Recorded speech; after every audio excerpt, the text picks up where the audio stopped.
merci beaucoup d'avoir trouvé la possibilité de faire part aux travaux du deuxième sommet Russie-Afrique. Je pense que vous êtes d'accord avec moi que cette rencontre a été utile, diversifiée. Nous avons entendu des opinions différentes des participants. Mais quand même, tout le travail s'est tenu dans une ambiance de l'amitié, de la compréhension mutuelle et de la recherche des solutions de toutes les questions. Et cette recherche a été très intéressée. Lors du sommet, nous avons discuté de divers volets de notre coopération avec le continent africain. Et notre rencontre va nous permettre de voir les questions de la coopération bilatérale et de tracer aussi les projets de leur développement. Les liens entre nos deux pays sont amicaux. Et l'année dernière, nous avons célébré le 55e anniversaire de rétablissement des relations diplomatiques. Nous savons que votre pays a de sympathie et de l'intérêt pour notre pays. Monsieur le Président, je l'ai vu, je l'ai entendu moi-même. Je l'ai entendu quand vous avez pris la parole dans votre brève intervention. De notre côté, nous apportons une importance particulière au développement des relations avec vous. Nous avons décidé de renouveler le fonctionnement de la mission diplomatique russe qui a été fermée en 1992 sur le territoire de votre pays. Et je suis sûre que le travail de notre ambassade donnera un nouvel élan au développement de nos relations. Le dialogue politique entre nos deux pays est régulier. En décembre 2022, c'est le Premier ministre de votre gouvernement de transition qui s'est rendu en visite en Russie et en juin, il y a eu les pourparlers entre nos ministères de défense. Nous élargissons les liens interparlementaires, ce qui, à mon avis, est très important aussi, et nous sommes prêts à travailler ensemble pour développer la coopération économique et commerciale. Les volumes d'échange n'est pas très grand, mais je pense que... Alors, nous allons traiter de cette question et nous allons du pain sur la planche. Il y a le travail dans les cadres juridiques. Nous sommes en train de préparer les documents dans l'aviation civile, le sport, les documents sur la reconnaissance des diplômes et des qualifications. Nous allons apporter le soutien à votre pays en ce qui concerne la formation du personnel, les spécialistes civils. En année académique 2023-2024, nous avons octroyé 10 bourses d'État au Burkina Faso. Et si vous êtes intéressé, nous pouvons examiner la demande d'augmenter ce quota.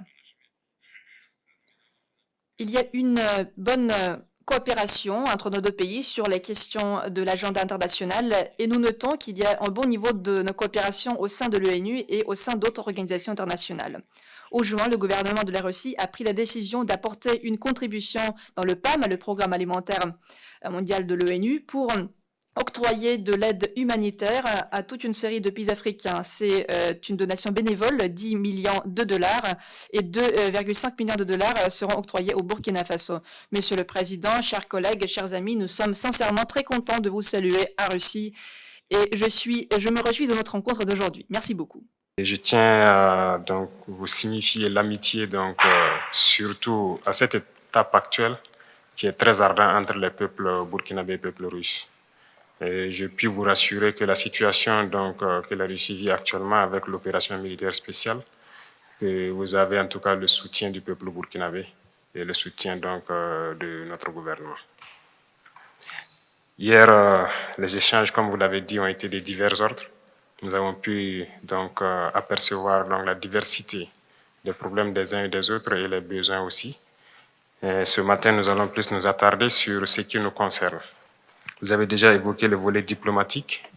Ça a été dommage que l'ambassade soit fermée en 1992, mais je pense que nous avons déjà entrepris les démarches nécessaires pour la réouverture. Et donc, c'est un point que j'avais souligné et on souhaite que ce puisse être fait le plus vite, que ce soit l'ambassade ou la mission militaire. Actuellement, la sous-région est donc un peu mouvementée par tout ce que vous savez, le désir de changement des différents peuples. Voilà, nous ne dirons pas le désir de changement de partenaire, mais le désir de changement de la politique. Et ce qui amène donc forcément à tourner dos à nos partenaires traditionnels et à nous tourner vers les vrais amis que sont la Russie, qui nous ont soutenus depuis la période de décolonisation jusqu'à aujourd'hui. Dans ce sens, je pense que pendant le sommet, vous avez compris donc au Niger, il y a eu des événements qui ont poussé des militaires à prendre leurs responsabilités aussi. Nous suivons aussi l'actualité parce que ça nous affecte directement. Ça nous affecte en ce sens que hier, après mon allocution, à la pause, j'ai eu des échanges avec certains chefs d'État qui pensent donc nous pointer directement du doigt, être auteurs donc, de ce qui se passe dans la sous-région. Donc, ça veut dire aussi que indirectement, voilà, certains pensent que c'est l'effet donc de la Russie. Et comme vous pouvez le constater sur la plupart des médias occidentaux, qui continuent donc de véhiculer ce genre de messages. Donc, c'est un paramètre à prendre en compte dans la diplomatie. Il se peut que dans les jours à venir, ce pays connaisse des sanctions. Et nous devons de les soutenir tant que leur direction sera donc la même chose que nous souhaitons, c'est-à-dire un monde multipolaire vers leur souveraineté, en tout cas changer carrément de partenaire. Parce qu'actuellement, nous menons la même lutte contre le terrorisme avec ces États. Et du fait que nos partenaires sont différents, on est bien voisins, mais on n'arrive pas à collaborer. Et on espère qu'avec la nouvelle donne, on pourra se soutenir. Beaucoup d'échanges ont eu lieu donc, entre ma délégation et le sectoriel donc, de la Fédération de Russie. À ces échanges, comme vous l'avez signifié, les échanges commerciaux sont assez faibles entre nous et on espère donc les voir remonter rapidement. Déjà, avant qu'on arrive ici, il y a eu un accord qui a été signé entre une société russe et des entrepreneurs burkinabés dans le cadre de l'exportation des produits comme la mangue. Avant, ça s'exportait. Cette année, nous avons rétabli l'aéroport de la région productrice. Et les mangues s'exportaient vers l'Allemagne et la Néerlande et tout, qui réexportaient donc vers la Russie ici. Donc, nous avons jugé nécessaire donc d'établir ce pont aérien pour que la prochaine production, ça puisse se faire directement. Dans ce sens, nous pouvons aussi, donc, à travers le commerce, signifier que nous avons une diversité quand même de produits qui pourraient intéresser la Russie. Et dans les échanges donc, entre les ministres et les différents hommes d'affaires, nous avons compris, tels que la mangue, l'anacarde et beaucoup d'autres produits agricoles qui pourraient intéresser. Il y a aussi l'installation d'usines de transformation de certains produits sur place là-bas. Et je sais que beaucoup d'opérateurs russes donc, seront intéressés par cela, ce qui va contribuer à intensifier donc, nos échanges commerciaux. Parlant donc d'échanges commerciaux et d'installation d'usines, nous avons un besoin crucial d'énergie. À ce titre, donc, c'est un point important pour moi parce que nous avons besoin, en tout cas, si possible, d'implanter une centrale nucléaire au Burkina pour produire l'électricité. Notre position est assez stratégique parce que nous sommes au cœur de l'Afrique de l'Ouest et cette position fait que, du fait du déficit d'énergie dans toute la sous-région, s'il y a un privé russe qui peut s'implanter au Burkina, il pourra vendre bien l'énergie donc à toute la sous-région.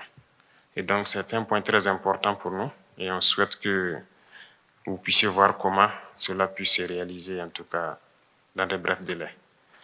Sur le volet donc, de l'énergie, toujours, il y a eu des échanges dans le cadre donc, des hydrocarbures et nous souhaitons en tout cas pouvoir réorienter en tout cas la majorité de nos importations à la Russie ici.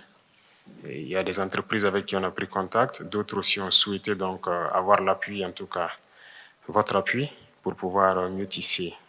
C'est tout ce qui concerne les produits pétroliers. Et nous sommes allés jusqu'à ajouter le bitume parce que nous avons beaucoup d'infrastructures routières surtout à construire.